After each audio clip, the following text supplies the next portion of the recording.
نحمده ونصلي على رسوله الكريم أما بعد فأعوذ بالله من الشيطان الرجيم بسم الله الرحمن الرحيم أم لهم إله غير الله سبحان الله عما يشركون وإن يروا كسفا من السماء ساقطا يقولوا سحاب مركوم فذرهم حتى يلاقوا يومهم الذي فيه يصعقون يوم لا يغني عنهم كيدهم شيئا ولا هم ينصرون وإن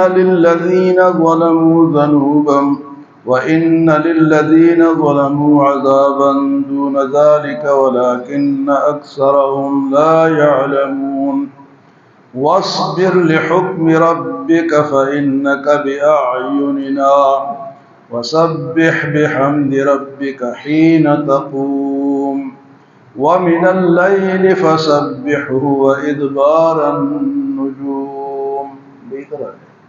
ادھر سامنے آ جائے. کتنی دفعہ آپ لوگوں کو سمجھایا کہ درس کے لیے سامنے بیٹھنا پڑتا ہے ادب سے، احترام سے، اور اس ارادے سے بیٹھنا پڑتا ہے کہ سمجھ آئے، تو پھر انشاءاللہ ضرور فائدہ ہوگا.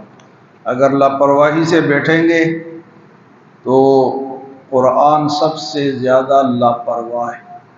یہ لاپرواہ ذات غنی کا کلام ہے. جس طرح اللہ غنی ہے، اللہ کو کسی کی ضرورت نہیں ہے، اسی طرح اس کا کلام بھی غنی ہے. اس کے کلام کو جو پڑھے گا، سیکھے گا، سنے گا، اس کو فائدہ ہوگا. اگر لاپرواہی سے سنیں گے تو فائدہ نہیں ہوگا. تو اللہ پاک نے یہاں مختلف سوالات کیے کافروں سے. آج کا سوال جو ہے وہ یہ ہے کہ ام لہم الہ غیر اللہ، کیا ان کے لیے اللہ کے سوا کوئی اور بھی اللہ ہے؟ ام لہم الہ غیر اللہ، کیا الہ جو اللہ ہے اس کے سوا بھی کوئی الہ ہے؟ الہ کسے کہتے ہیں جی؟ معبود کو. الہ، لا الہ، اشہد ان لا الہ ولا الہ غیر. الہ ہر جگہ آ رہے. تو الہ وہ ذات جس کی ہم عبادت کریں. تو الہ صرف ایک ہے، وہ کون ہے جی؟ وہ اللہ. الہ کوئی اور نہیں ہو سکتا.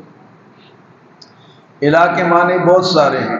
الہ مشکل کشا، حاجت روا، حاضر ناظر، عالم الغیب، مختار کل، یہ سب الہ کے معنی. یہ اللہ کے سوا کوئی اور نہیں ہے. فرمایا کہ سبحان اللہ عما یشرکون،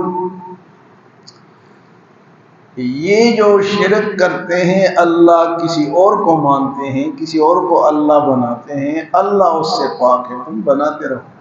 کوئی بت کو، کوئی قبر کو، کوئی دیو کو، کوئی دیوتاؤں کو الہ بناتے ہیں، اللہ اس سے پاک ہے، اللہ اس سے اونچے. تم بناتے رہو. سبحان اللہ، اللہ پاک ہے. عما یشرکون، یہ جن جن کو اللہ کا شریک بناتے ہیں، اللہ ان کے شرک سے پاک ہے. فرمایا کہ ام لہم الہ غیر اللہ سبحان اللہ عما یشرکون، اللہ ان شریکوں سے پاک ہے. تو حضور صلی اللہ علیہ وسلم کے سامنے حضرت علی رضی اللہ تعالیٰ عنہ کے بارے میں آپ نے سنا کہ وہ ابو جہل کی بیٹی سے نکاح کرنا چاہتے ہیں. جویریہ نام تھا اس کا. آپ نے حضرت علی کو بلایا اور فرمایا کہ اس طرح میں نے سنا ہے. تو بھئی تسبیح پھیرنا بھی جو ہے نا، میرے بھائی، تسبیح پھیرنا بھی منع. کیوں؟ تسبیح پھیرنا درس کے دوران، تقریر کے دوران منع ہے. وہ کیوں منع ہے؟ کہ ایک وقت میں آپ ایک ہی چیز سمجھ سکتے ہیں، دو نہیں سمجھ سکتے. ایک آدمی لگا ہوا ہے اپنی تسبیح میں لگا ہوا ہے، ادھر سے بات ہو رہی ہے، اب یہ کس کو سمجھے؟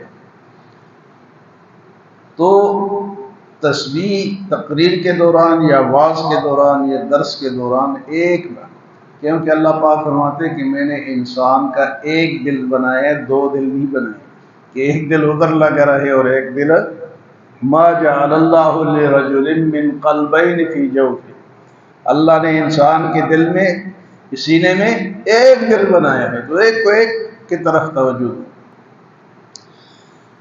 تو حضرت علی نے فرمایا کہ میرا ارادہ تو ہے، تو آپ صلی اللہ علیہ وسلم نے ارشاد فرمایا کہ یعنی حلال کرنا دین میں یا حرام کرنا یہ اللہ کا کام ہے، کس کا کام ہے؟ اس کا، اس میں کوئی شریک نہیں۔ حتیٰ کہ حضور فرماتے کہ میں بھی اس نکاح کو حرام نہیں کرا سکتا۔ آپ جو نکاح کر رہے ٹھیک ہے، جائز ہے، لیکن ایک میری بات ہے کہ اللہ کے رسول کی بیٹی اور اللہ کے دشمن کی بیٹی ایک گھر میں نہیں رہ سکتی۔ تو حضرت علی نے پھر یہ ارادہ ترک کر دیا۔ حضرت فاطمہ کی زندگی میں آپ نے پھر نکاح، اور اس کے بعد آپ نے متعدد شادیاں کی، 19 یا 21 شادیاں کی، بے شمار آپ کی اولاد ہے۔ تو یہاں حضور نے فرمایا کہ نکاح حلال ہے، اس کو میں حرام نہیں کر سکتے ہو، کرو، لیکن میری یہ بات سن لو کہ اللہ کے رسول کی بیٹی اور اللہ کے دشمن کی بیٹی ایک گھر میں نہیں رہ سکتے۔ فرمایا کہ اللہ کے سوا کوئی اور الہ نہیں جو حلال اور حرام کرے، جو جائز اور ناجائز کرے، وہ ایک ہی ذات ہے جس نے کر دی، اپنے پیغمبر کے ذریعے سے ہم سب کو بتا دیا۔ پھر اللہ پاک فرماتے کہ وَإِن يَرَوْا كِسْفًا مِّنَ السَّمَاءِ سَاقِطًا، ان کافروں کی ضد اور ہٹ درمی یہ ہے کہ اگر ان کے سامنے آسمان کا کوئی ٹکڑا بھی گر جائے بطور عبرت، بطور نشان، بطور معجزہ، تو یہ کہے یقول سحاب مرکوم، تو یہ کہیں گے یہ تو ایک بادل کا ٹکڑا ہے۔ یعنی نہ ماننے میں یہاں تک یہ لوگ کہ آسمان سے کوئی معجزہ آ جائے، ٹکڑا آ جائے، وہ گر جائے، تو یہ اس کو بھی نہیں مانتے۔ ان کے دل اتنے سخت ہو چکے ہیں۔ تو سخت دل سے بھی پناہ مانگنی چاہیے۔ جن لوگوں کے دل سخت ہوتے ہیں ان پہ واعظ، تقریر یا اچھی بات اثر نہیں کرتی، وہ ویسے کہ ویسے رہتے۔ تو دل نرم ہوتا ہے تو تب جا کے وہ بات مانتا ہے۔ فرمایا ان کے دل ایسے ہیں کہ اگر آسمان سے کوئی ٹکڑا بھی گر جائے تو یہ اس کو بھی کہیں کہ یہ تہ بتہ بادل ہے۔ اللہ نے اپنے نبی سے فرمایا پھر آپ کیا کریں جب اتنے یہ ہٹ درم ہیں، بات نہیں مانتے، تو پھر آپ کیا کریں؟ فذر ہو، چھوڑ دیں، حتی یلاقوا یومہم الذی فیہ یصعقون، یہاں تک کہ اس دن وہ دن آ جائے جس میں سارے بے ہوش ہوں۔ وہاں تو انہوں نے آنا ہے نا، تو آپ ان کو چھوڑ دیں۔ اگر نہیں مانتے، آج بھی اگر کوئی نہیں مانتا تو اس کو چھوڑ دیں۔ کوئی زبردستی، دین زبردستی والا نہیں ہے، دین تو دل والا ہے۔ اس کے بعد فرمایا یوم لا یغنی عنہم کیدہم شیئا ولا ہم ینصرون، وہ دن ایسا ہوگا کہ کوئی کسی کے کام نہیں آئے گا۔ یوم لا یغنی عنہم کیدہم، اس دن ان کا کوئی مکر بھی نہیں چلے گا کہ کوئی مکر کر کے اپنے آپ کو بچا لے، کوئی بلا لے تھانے دار صاحب کو کہ آؤ جی آج ہمیں بچا لو، یا کسی بڑے کو بلائیں۔ فرمایا کہ یوم لا یغنی عنہم کیدہم شیئا ولا ہم ینصرون، اور ان کی کوئی مدد بھی نہیں کی جائے گی۔ دنیا میں تو مدد کے لیے کوئی نہ کوئی پہنچ جاتا ہے، لیکن فرمایا آخرت میں پھر مدد کے لیے کوئی نہیں ہوگا۔ اس کے بعد فرمایا وَإِنَّ لِلَّذِينَ ظَلَمُوا عَذَابًا دُونَ ذَلِكَ، اور بے شک وہ لوگ جو ظالم ہیں، عذابًا دون ذالک، یہ جو دنیا میں چھوٹی چھوٹی تکلیفیں آتی ہیں، اس کے علاوہ آخرت میں ایک بڑا عذاب بھی آئے گا۔ دنیا میں کبھی بیمار ہو گئے، کبھی زلزلہ آ گیا، کبھی قحط سالی آ گئی، کبھی بارش کم ہوئی، کبھی زیادہ ہو گئی، یہ اللہ کے عذاب کی شکلیں ہیں۔ فرمایا وَإِنَّ لِلَّذِينَ ظَلَمُوا عَذَابًا دُونَ ذَلِكَ، وہ لوگ جنہوں نے اپنے جو ظالم ہیں، اس عذاب کے علاوہ ایک اور عذاب بھی ان کو ملے گا۔ وَلَكِنَّ أَكْثَرَهُمْ لَا يَعْلَمُونَ، لیکن اکثر لوگ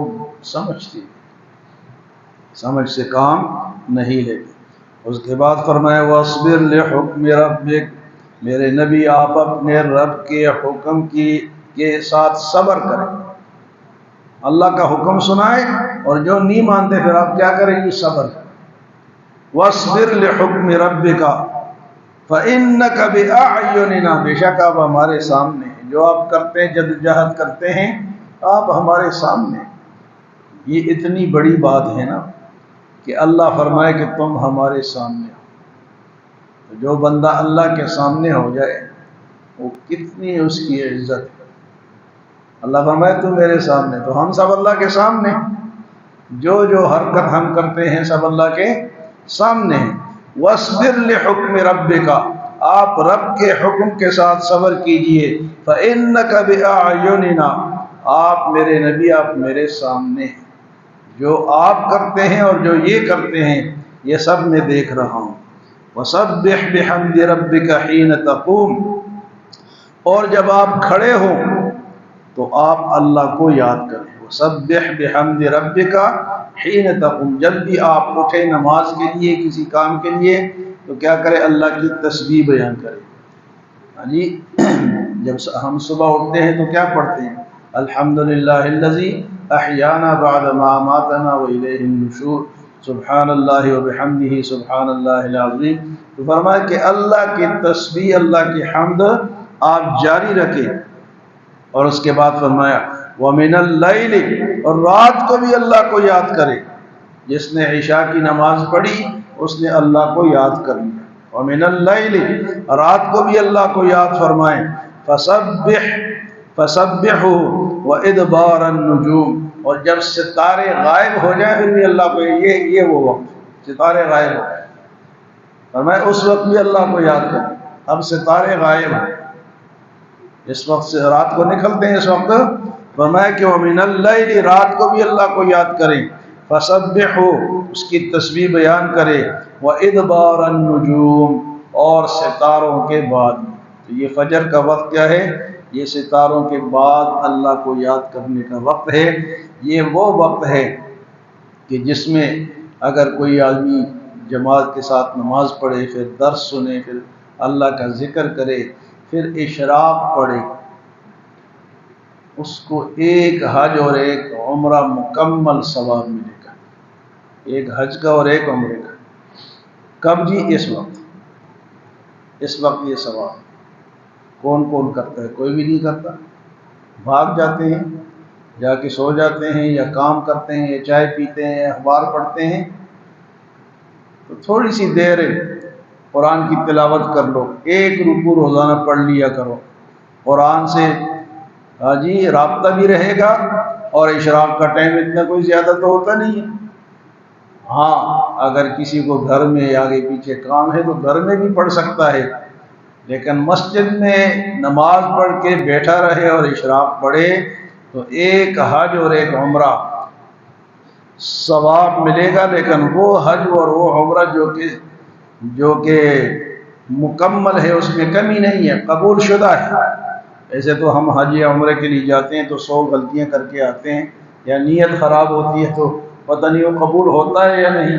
یہ ہو جائے بغیر جانے کے، بغیر ٹکٹ کے، بغیر پیسوں کے، حج یا عمرے کا ٹکٹ نہیں ہے تو آؤ تمہیں عمرہ کرائیں، آ جاؤ حج کرا دیں۔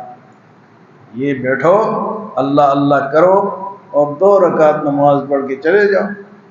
اللہ ہمیں عمل اور سمجھ کی توفیق عطا فرمائے۔